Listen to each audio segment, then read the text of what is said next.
So first, in Raider, we want to look at this reading as kind of the keystone to refer back to for our history in this period, because Raider is the one that really gets explicitly into what are the early roots of intercollegiate sports and what do those things mean. So Raider's telling us about how sports helped create a college community, really, and how it also served as a class marker, because this is a time where not everyone's going to college, right? And maybe surprising for some of you that rowing was the first college sport, and it really was one that attracted a lot of attention and even commercial attention, right? And we also see the other sports of the day being a part of intercollegiate athletics, including baseball, where the first signs of testing out whether this is really an amateur thing or not happen as college athletes in their off season are trying to play in the big leagues. So the reading is also great because it tells a little bit about the story of college football's growth. It lays out the important points on how it began to supplant the other intercollegiate athletics as a community builder and what that actually looked like, right? And we learn about that football looking probably more like soccer than it did anything resembling the NFL. So the father, in some ways, of that transformation from something that looks like a bunch of guys kicking a ball around in a rather violent fashion happens under people like Walter Camp, who at Yale as a player and as a coach really seems to be this kind of figure that's always in the room talking about what needs to happen next and is really effective in shaping the sport to be something that he envisions can be a force of masculinity to shape a generation. We get this in the Backstory Radio story as well. But it's it's that significance of football as a masculine, character building, community building activity that really helps explain why it becomes the college sport and why college communities, while they go beyond other extracurricular activities, so there's more than football happening at them, why football is really a place where a lot of these activities come together and makes people feel like they will have a lasting relationship with the university that they attended. And then we jump forward a lot of time to the television age, and I assigned this part of Raider because I really want to give you a sense of how television as a technology transforms, in this case, college sports, but it's something that we'll see in other parts of the class. The idea of being able to sell the rights to the spectacle itself and the control over who profits from the sale of those rights, it's going to be a key issue in all the sports that we look at in this class. And it's one that shapes the way we consume sports today. So that chapter is really pointing to rapid commercialization that ties to other historical tensions around things like amateurism, who's profiting, who gets paid, but also new things like conference dynamics. It's an issue of rivalry, regionalism, in earlier periods on how these conferences are shaped, and that's definitely still a part of the college landscape today.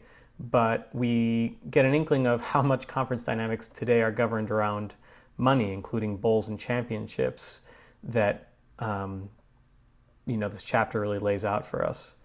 Then the Backstory Radio podcast, I hope you all enjoyed this. It's a great podcast, and I highly encourage all of you who are interested in American history to listen to it, because it's got some really great content. But what I really want you to pick out of that are the earlier bits when they're talking about physical education and college sports, again, as a moral shaping force, right? Something that changes people when they're in college for the better.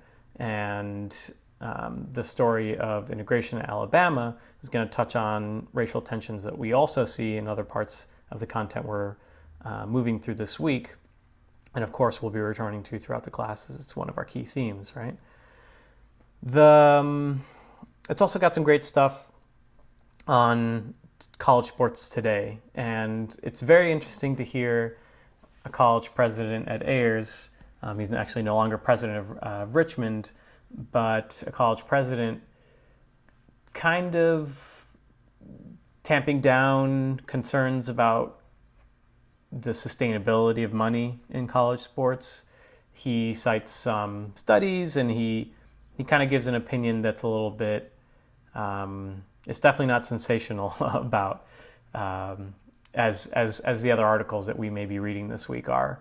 So pay attention to the reason that Ed Ayers is saying, some of the hype around why college sports may not be able to continue as they are. Compare that to the other articles, and I'd like to see that in your weekly responses.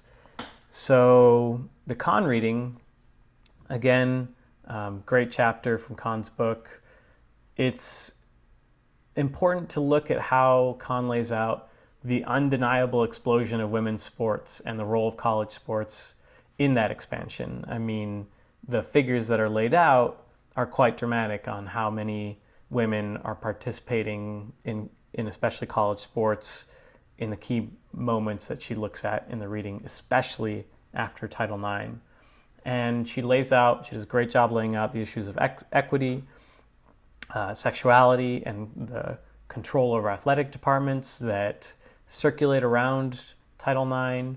And she also tells us about how the NCAA initially was the fiercest opponent of Title IX and displaced another college athletics association, the Association for Intercollegiate Athletics for Women, and how maybe we see the legacy of that opposition still today in the Rice readings. We see an athletic director, Teef, from Baylor, which is a football program right now that you should Google and find out what's happening at. It's extremely relevant for this class.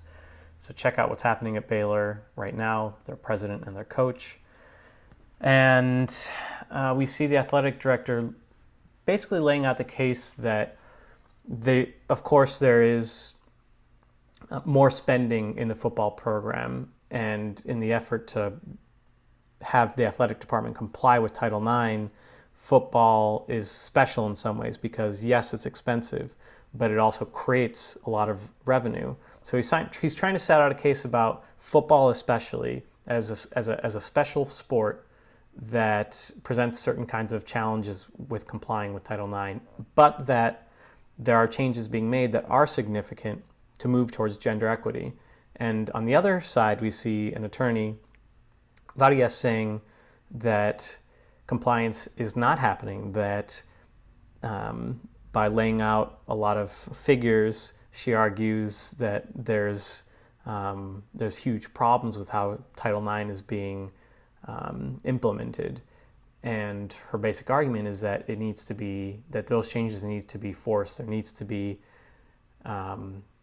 oversight to a degree that overcomes the kind of what she calls a boys' club the NCAA and athletic departments still create around college athletics.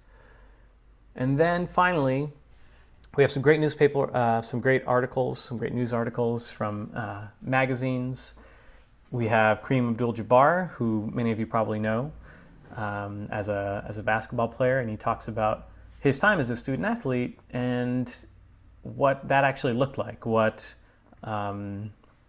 his later fame would undeniably give him a great amount of money. The NCAA side, the college side of his career, looked very different, and he kind of tells a story about having to scrape by, doing all kinds of things that maybe in today's kind of enforcement of rules wouldn't be flying. And then he has something to say about how this will change, and you should pay particular attention to what kinds of arguments he's making to support that kind of an action.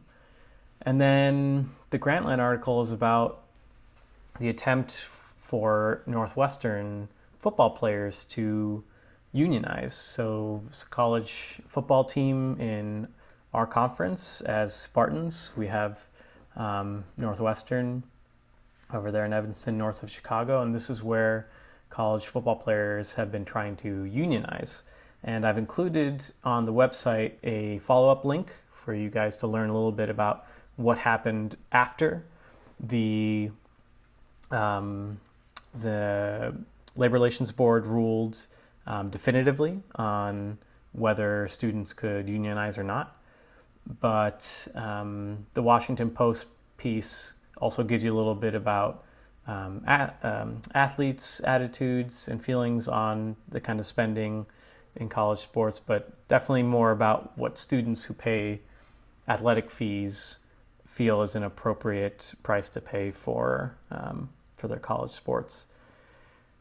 So finally, we have the video on the Chronicle about cheating, and the woman interviewed in that video you will see in another reading as well. So what she's talking about at UNC is a systemic failure to not just account for cheating, but to give student athletes what they've been promised, which is an athletic scholarship that will provide you with an education. And this is something that has been getting a lot more coverage lately. And maybe some of you have some personal experiences with whether you're student athletes, friends of student athletes, or friends with academic advisors or student tutors to athletes. So what happened at UNC is really illustrative of kind of a systemic failure to make sure that athletes are actually getting an education, right?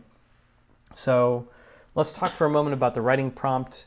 I ask you, how did college football become popular, and what role did it play in the expansion of college athletics?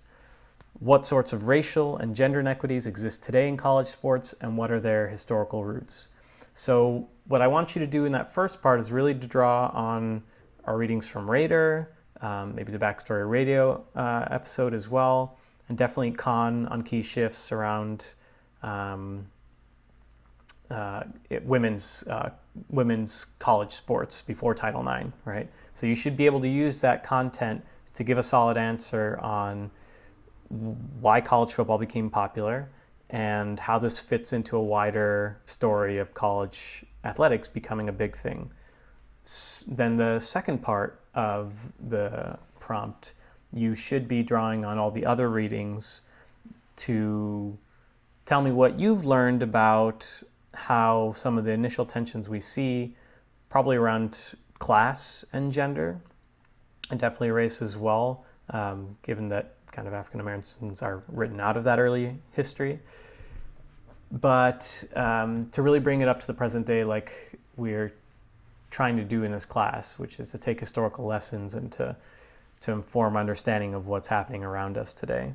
So make sure in that second part of your answer, you're laying out with lots of details and examples like we talked about in an earlier guidance video. I really want you guys to be using not vague, generalized statements about what you've seen in the content, but specific examples from the content you've moved through and your analysis of that content. So go down to as fine-grained level as you can, then add water and expand it out, right? Find one case where you see a dynamic in play, argue that it connects to this wider issue, do that a few times, and you're going to be doing really well in this response.